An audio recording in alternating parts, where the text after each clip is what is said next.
So my name is Molly, and I am studying public relations. I've always said that I listen to like a handful of things, so it's a lot of like what I deem oldie music or like 60s, 70s stuff my dad listens to, and then a lot of like the really popular songs on TikTok, and then a lot of like indie small musician bands. So it's kind of all over the place. I hear them every day, so they get stuck in my head, and then I just like things that have like a very strong beat to them, which is why I like a lot of like old music, like rock. A lot of the times new music has that kind of thing or has something like it. A lot of like just like random YouTube, like kind of going down a rabbit hole, like listening to one song I liked and then just listening to whatever was next on cue. But nowadays it's a lot of like on Spotify, I'll just play an artist and then not in a playlist, it'll play a random artist who's similar, and I find them through that. I feel like I listen to music a lot more than I used to. So like nowadays, being at college, I listen to them like walking to class, or like if I'm doing dishes or doing laundry, kind of just in between things. If I'm cooking, I'll listen to music. Anywhere that I can't be doing something else, I'll just listen to music because to satisfy. I have ADHD, so like satisfying more than one senses, I find. I have ADHD, so if I'm listening to something like a lecture, doing something with my hands so that I can like to help me focus is great. And then if I'm like doing something like the dishes or cooking, having music in the background just like to keep me entertained helps me just like get stuff done and also motivates me. But then I also use music a lot of the times to just like process deep emotions, whether that be happy or sad or just like flirty, I don't know. Like I went through a really bad breakup last year, and so music was a really big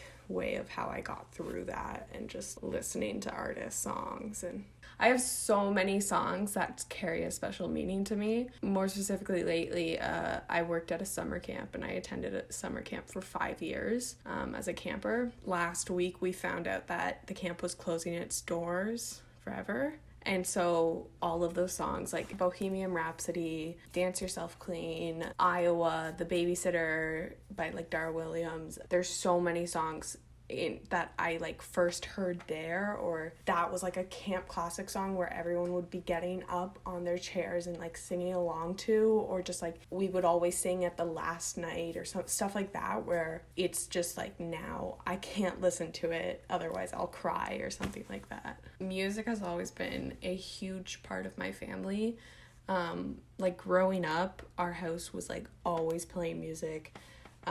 My dad loves listening to music, and like I've inherited a lot of his taste. And like my mom plays the piano, she sings, like so she's always playing music. And then my brother is like, he's released his own albums, so like I'm literally the least music person out of all of them because they're so musical. So it's just like I was surrounded by music. It's interesting, like because my entire family was so musical, I didn't really have music tastes. I just kind of listened to whatever they listened to. With that said though, like I played a bunch of instruments and I did choir, but there wasn't any other really like music making stuff. I enjoyed them at some parts, but I ended up quitting all of them. So choir was great, but there were some times where I was like, because I was in like, it wasn't your school's choir, it was like an after school program, like big choir. It was fun, but I more valued the community that I got with it rather than the choir, because we would go on trips together and stuff like that. The same goes with like the instruments. It was a nice skill to have, and I appreciated having that skill, but I was fine without it. In grade 7, my homeroom teacher was the music teacher, and I had a good relationship with her because she had already taught my brother, and my brother was one of her favorite students, and so she assigned me the alto saxophone. I played that, was in senior band, which was like only grade 8, so I really enjoyed it. Was really wanting to go to an arts high school at Eastwood. I would just spend like all of my recesses inside playing music. I got into Eastwood, so it's the reason why I went to my high school. And then I dropped it after grade 9. I loved it. It was great. It gave me my closest friends, but I just knew that it wasn't for me and I didn't want to continue it. And I think I remember one specific time where all of my other alto saxophones were gone for the day in class, and we were practicing a piece that had 2 separate, or maybe 3, alto saxophone solos. And so I had to play the solos, and like my fingers were trembling and my foot was shaking, so it was not a good solo. And I was just like, I'm out. I'm not doing this again. That moment made me realize, like, I really don't want to do this. And it was also when my teacher told us that we'd have to be doing freestyling, and I was like, no. I like having like formity and like having a plan, and freestyling is not interesting to me.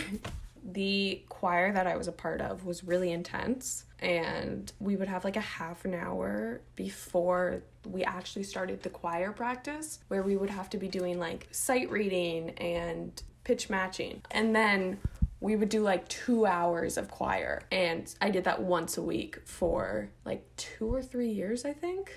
And then there was, on top of that, like classes. I did violin lessons for like over a year. I did ukulele lessons for like half a year, guitar lessons for like a month. Alto saxophone, I took lessons in grade 8 and grade 9, separate from school.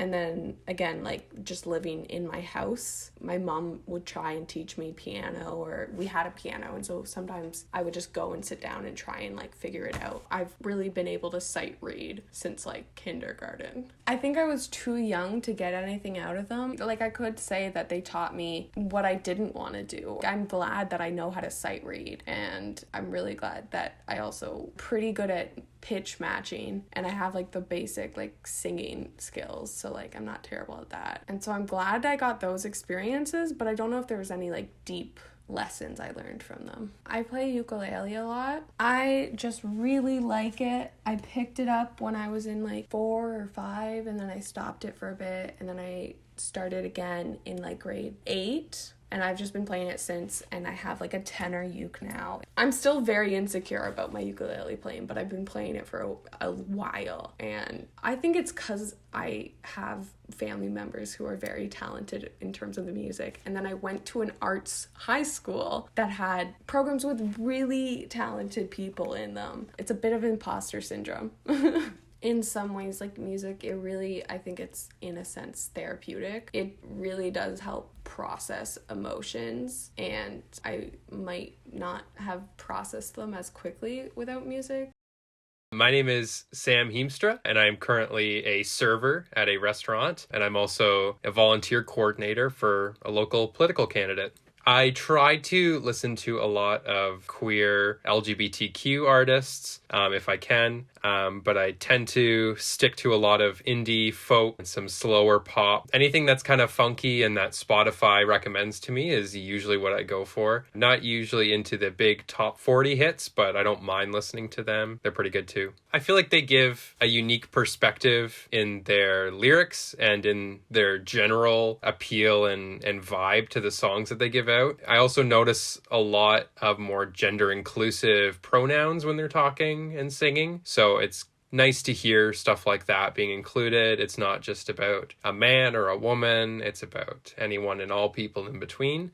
So that's kind of exciting. I feel like we hear the radio everywhere that we go. So I prefer to listen to people who, aren't always being played and aren't always being listened to, if I can. I try to listen to music as often as I can. Definitely not as much as I want to be. I listen to it when I'm in the shower. I listen to music when I'm going places, usually when I'm walking to places, walking to work, or just going for a walk. Sometimes that's a podcast, but it's usually music. Recently, I've been listening to a lot of music at work, which has been the holiday, mostly Christmas songs.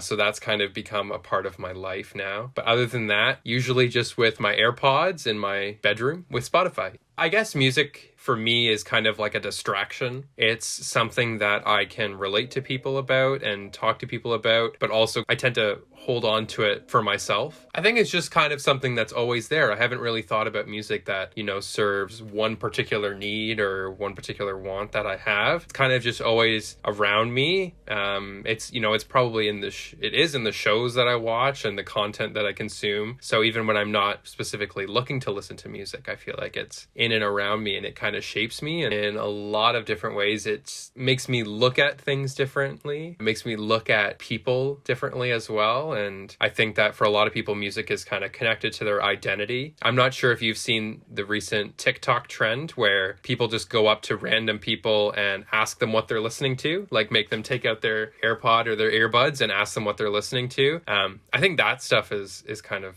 really interesting and just shows, even if someone's listening to a synth track or some other random piece of like audio media, even though some people might not consider it music or a song per se, it's something that they connect with and that they live with. And so I think a lot of the movies I watch, just like you, are a lot of the songs that I listen to because it reminds me of what's happening and what happened in those forms of media. But I think I just over time build connections with certain songs with the people who were around me when I was listening to them or what was happening in the world when that kind of thing was being released. So it definitely wasn't super developed. I do remember purchasing CDs from artists off of American Idol, and that was very early days for me. So I think my first CD that I bought was a David Archuleta one and a JD Bixby country one, and that was kind of my main introduction. Aside from that, I think singing and music is a part of a lot of kids' television programming, so I watched a lot of that kind of stuff, like Blue's Clues in particular. That's like a big one,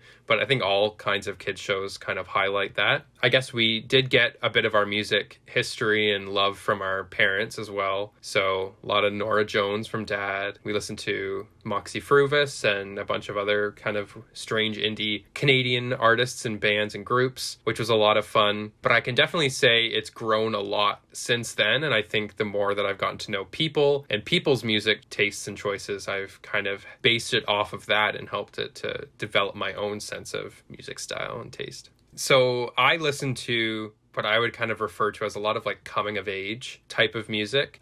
So there are a lot of groups of artists that come to mind and that a lot of people listen to and kind of form emotional attachments to. One Direction is like the big one that I wasn't like a super fan of, but I did have like a CD of theirs. Things kind of started shifting towards, what was referred to as popular and what wasn't. And if something wasn't popular and it was underground, then that was something that my friends were interested in and that I kind of moved towards. I did try to, expand my musical abilities with guitar. And I think just based on circumstance, it didn't really work out for me. I wasn't super invested in it. And it wasn't something that I saw kind of an end in sight for. So I think at the time for me, without having like a clear goal to reach, it was tough for me to pick up something that, I wasn't incredibly passionate about. I have a massive respect for, obviously, now that, seeing that I can't do it as easily as I'd like to. Throughout high school, I was just kind of able to take on and learn more and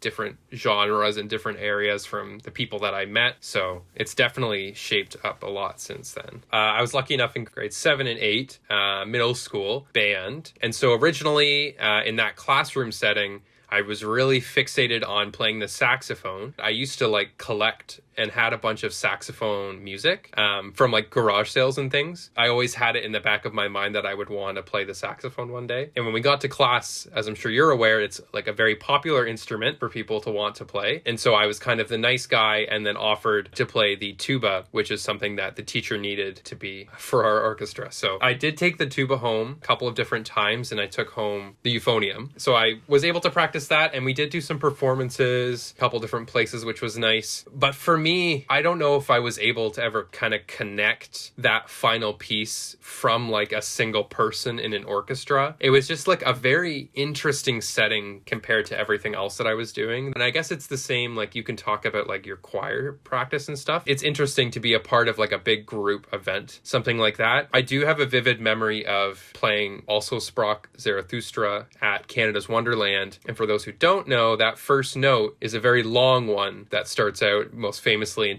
2001 A Space Odyssey. And so that first note, which lasted like 10 or 12 bars, was me on the tuba and I didn't hit it right and it kind of went like that was kind of embarrassing. But beyond that, I just kind of never found an interest in it and preferred more of the dramatical side of the arts. It was just something I didn't decide to expand on anymore. It's kind of sad. For me, there may have been like a lack of, I don't want to say like an inspirational figure, but almost like a mentor or something like that. I think that is like really helpful in music. And I've seen like a lot of situations where friends, I had a friend who is a professional organ player now, who, if he hadn't have had the connections he did within his church community, I don't think that would have been an instrument he would take on. We have our cousin who is very into guitar. And so that was something that I kind of saw myself going in towards, but that was almost too close because we are family. And so I never really found that connection. And beyond just a single mentor, I don't think I found it in the community. I never really kind of got into the orchestral side of music. And then for that too, like singing, didn't really see an end goal to it. And I think, I'm the kind of person who likes to have like a set plan ahead of me and not just,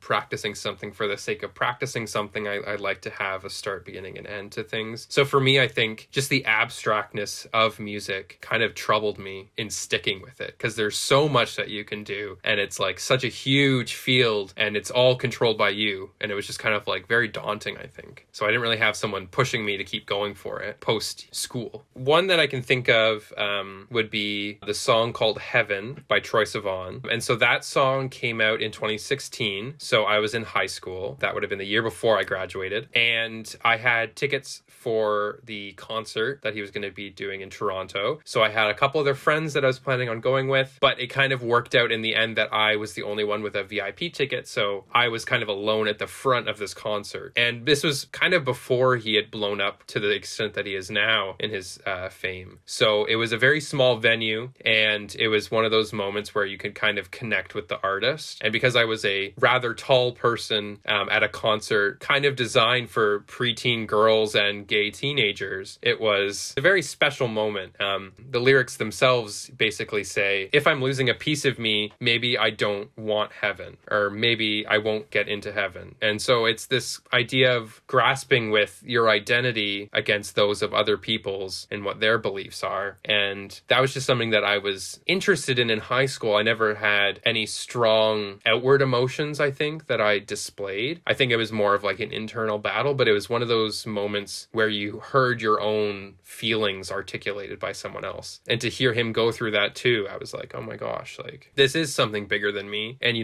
maybe if I had have tried talking to someone about what I was going through, they could have connected with me and reached out with me about that kind of thing. So I think it would be a lot more difficult to connect with other people. I think it is just like a facet of our society that is really hard, like almost impossible to imagine something without it. I think it would be a lot duller. I think it would be a lot more boring. So yeah, I'm Ezra Goldberg. I'm studying computer engineering. I'm in my 5th year. Mostly doing software stuff, some AI. The majority of the music I listen to is like very acoustic, sad, low fidelity, just like a girl on Bandcamp with a guitar crying. A part of that, I feel like I relate to it more, and when things are like overproduced and there's like an intense beat, like it kind of makes me feel like icky. I don't know, I just like when people are more direct and just like saying what they mean. But I also like some rap, especially like very like femme, like women rapping about, I don't know, I find that easier to relate to than men. I'd say like my main genres are probably like indie pop, indie rock. Yeah, my all-time favorite artist is probably Whatever Dad. They're like very much the like low fidelity Bandcamp vibe. Also, I Tried to Run Away When I Was 6, another like of that same energy. Recently, I really like Boy Scouts. A Lot to Ask is the one song that would be like definitely to like get myself to campus, like walking places. I feel like whenever I like just need to change my mood, it's like be like to focus on work or like to feel better, to feel sadder. Part of it is like changing my attitude and like reminding me to like there's different perspectives and like, oh, like I can approach this with like confidence and be like a bad bitch, or I could just like, oh, like be more mellow and like take things as they are. I think a big part of music for me, especially like when I play music and writing my own music, is like kind of therapy. It's just like I feel like I'm able to like focus on like what I'm feeling, and being able to like communicate that through music is like kind of like comforting in a way that like nothing else really helps me work through emotions like music does. I recently was looking at old like port cards, and one of my teachers, we had music in SK, and she was just like being very polite but being like, Ezra likes music, he's bad at rhythm, he's bad at melody, he's bad at I was like, wow, this teacher reading me. But music really, I feel like people, for example, I always, I went to shul, which is like Jewish church, every single week, and I love singing. And everyone who I went with thought I was like the most devout religious little kid, which I was not. Just because I liked singing so much was like the reason I'd be on time. So yeah, I think like it's always been something I liked. I mean, my dad likes singing, my mom's not good at it. I think it was complicated. High school is when I started playing ukulele, so my first instrument that I actually got into. So I really started liking music, and then I took band, and I loved music, and it was like a community that really like brought me with my friends. I played the euphonium. I ended up switching out of music for drama. There was like some personal reasons about like trying to focus on like computer stuff, and I could only do one art. I have to choose drama instead. And I think part of it was also like that was the time I realized I was queer, and I was like, I could be a theater gay, I can't be a music gay. I think it was like a representation issue where it was like everyone knows that like there's gays in theater, like you could definitely be a theater gay, but I just was like, yeah, I just kind of didn't see myself in music, which is interesting because like obviously that's what I do a lot more than theater now. But I think part of it was maybe just wanting to try something new, but part of it was definitely like I think it was just an issue of like me not believing that I could do music because I didn't see a lot of representation. I remember like around the same time I fully like took a design course on like digital design because I thought like, oh, I'm gay, that means I can be an interior designer, graphic illustrator, or like a theater person. I thought those were my only options. Definitely something I've changed my mindset on. I was in music lessons for I believe it was like grade 6 until like grade 9. I started with bass, and then it was really heavy, so I never ever practiced. I tried drum lessons for like literally one time, and then the rest was all ukulele. I also did vocal lessons during that time as well. I think I really needed to like the time to find the music that really spoke to me and like play those pieces or write my own work. My music teacher was great and I really liked him, but I feel like having someone else like prescribe music to me to do his homework was not the most exciting. And I really, if I think about like how much I knew back then, I don't know what this guy was teaching me because I wasn't learning much of those lessons, but I think it definitely inspired me and like gave me the passion. But I don't know if I think the skills were always a little lacking. I think I started writing music in like basically university. The things that people gave me, I was just like, I mean, I kind of like this band, but I feel like since a lot of my music tastes are very obscure, underground, I like tab out most of the like music I like to play anyway, so I feel like I'm much more passionate about it if it's something I actually like. Foreign Room by Telekinesis. There's a bunch of memories of this band. Basically, in grade 5, one of my older sisters had like a CD that was just in her room. It was a mixtape of all these different artists, and it was like the big hits. And yeah, I found Telekinesis, one of their songs I really liked was there. And it was all those things where I kept playing the song over and over and over to the point where like the rest of the album was untouched. And I was like, okay, I have to listen to the rest of these people. And then like finding that one album by Telekinesis, it's the self-titled Telekinesis by Telekinesis album. So yeah, finding that album, it just really spoke to me. I really liked it. This was me in grade 5. So there's also a lot of nostalgia with it now. But the one memory in particular, I guess, is my girlfriend.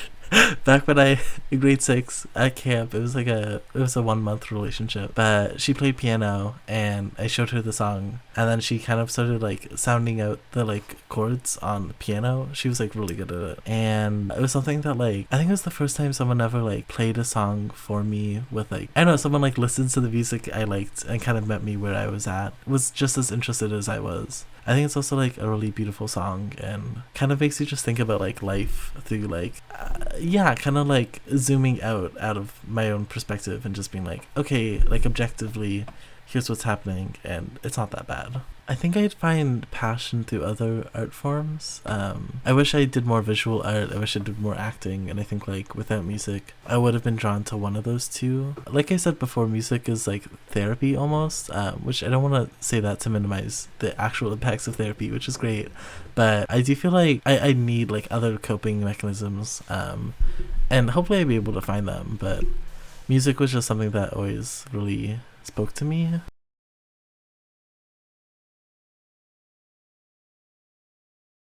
So I'm Zach. I'm studying sports management at Niagara College. So there's a few different. I like in a social setting, I like rap primarily. But when I'm like alone, it's a lot of I don't know if I call it hyperpop quite say, but it's a lot of artists like that. Like I don't know if anyone knows Glaive, Eric DOA, all these like smaller guys in the grand scheme of things. It's just very upbeat, kind of like keeps me going, right? When I'm doing like schoolwork, I just have like some like R&B beats going in the background. But like, yeah, when I'm at the gym, it's nice to have that high quality, like high tempo music. So with the rap music, it's my brother introduced me to it at a very young age. Like prior to the first music I actually downloaded was rap. But it's also what the majority of people listen to now, right? So if I want to get put on aux or something, I have stuff that I like that I can put on that I know other people like. I'll show my friend like the stuff I listen to now. I'm not like ashamed of it, but it's like if I'm like a social setting, not a lot of people. The majority of people are gonna want like the rap more, like the Jack Harlow types. So I really like Jack Harlow. I was on him like pretty early, a lot before he blew up. So I like him a lot. I kind of keep in touch with a bunch of them, right? Like, I'm not like a huge fan of any like in particular, but I got like songs from everyone from like some more like lyrical like Kendrick to like Lil Baby, who is more like trap and stuff like that. When I'm in just like my dorm, I'll just put it through my phone. I don't need a speaker, I don't need headphones. But it's pretty much just whenever I'm like chilling, like in the shower or in like just when I'm relaxing, studying. At the gym is huge. Yeah, just kind of like any place where I'm in like a social setting or alone. Like pretty, like I have music going a lot. Like my dad was a DJ, so I always had music around me growing up. So I kind of got brought up with music always going. So that's kind of why that happens. Recently, I've been listening to a lot of lower tempo stuff too. Like guys like Joji, Burston Maroney, guys like that. It's more like slow, like alternative, kind of like rock, that kind of stuff. So it depends on the mood, right? Like I got a music for every mood. It can make me feel like pumped up, relaxed. Like pretty much any emotion you could feel, I have a song for it. I was a camp counselor, and that's how I met like a few of my really close friends to this day. The song Riptide has a good part in my heart because my buddy Sammy basically was like, I don't know if you know what notch is, but if you say something like an over-exaggeration, someone can say notch and you have to do it or else you get your eyebrow notched. And he said, oh, I love Riptide. I could listen to this song like 500 times. And someone said notch, then he had to listen to Riptide 500 times. And I was with him for a lot of that day, those days. So I heard Riptide so many times. And then it became a joke, right? So anytime someone would see Sammy, they'd play Riptide. So I probably heard that song at least 500 times during that summer. So that song, like I know every word of it, and it just flashed me right back to camp. It's a banger though. So like I said before, my dad's a DJ, right? So I always had music, like growing up. I found I knew a lot more of like what was considered like the popular songs at that time before they would really be like popular with us, right? Because I don't know like if it's just a thing like we were younger, but we tend to get stuff a little late. But because my dad was always burning CDs, I'd find songs that were like on the up and up, and I'd like enjoy them before like people found them. So it was kind of cool. I always had like songs to recommend. I like pretty much I love singing, like not actually like trying, but like if it's a song I know, like especially Piano Man, I'll just belt that song out. But when someone asks me to sing, I don't like that because I know I can't like actually sing, right? So that's basically what music class was back then, because all I could record was like ukulele, like recorders, and that's just singing, right? So I didn't love it. I don't know. That kind of introduces the concept of like being able to like assess music in a term that is like not subjective. In a way that's not subjective. I don't really like that. I think even if it sounds bad to some person, it's not like on the right key or whatever. All music is subjective, right? So I don't think music class was the best for me, but it was still an alright class because it's pretty easy. So it's like, it evens out, It got even better. But I want to say up until grade 11, it was pretty much just rap music. That's all like I played. But then I found my friend Will introduced me to a few artists on a road trip, and that like completely changed my music taste into something I enjoy a lot more. Like back then I didn't play it like as much as I do now, but now it's like I have music playing so often because I enjoy it a lot more. It evolved a lot during high school, which means it got better, evidently, right? Identifying like my actual like taste and all this stuff. Personally, no, but I've been around it, right? Because my brother makes music, so I've been around it. He makes music. He's making a lot of different stuff now compared to what he used to like before. He's shown me a lot of his stuff before it's done, right? Because his brother likes to get my opinion on it. I've been to he has a studio built into his apartment now, which is really cool. So I've been around music making a lot, but I've never really given my shot towards it. It's not as much what is stopping me. It's right now I'm trying to pursue comedy, so I'm focusing my like creative basically aspect towards that all I can. But I've always wanted to just try around, make some stuff. Who knows? I could like it. Right? I'm not trying to make it big, but I'm trying to make something I'd like. I wouldn't say study is the right word, but I've definitely looked into it a lot. I've looked into like the process of mixing, process of mastering. A lot of the smaller artists I listen to mix and master their own stuff, right? I find that super interesting. It's super layered and complex. So I've looked into a little bit of that, but like actually studying, I wouldn't say. It's so cool though. Like watching someone do it. More influential than I imagine. Because, like, I can't imagine myself in, like, a completely different scenario without it. But I think I'd be a different person. Like, through, I'm decently shy when I meet new people. And one of the ways to break that is to talk about stuff that I know. Music is one of those, right? So I always love people. Like, one of my things, like, I try to get at least one new artist or one new song from every new person I meet. And that's a great, like, conversation opener. I'd imagine I have the same, like, friend group, but I wouldn't be as social. I wouldn't be as myself, if that makes sense.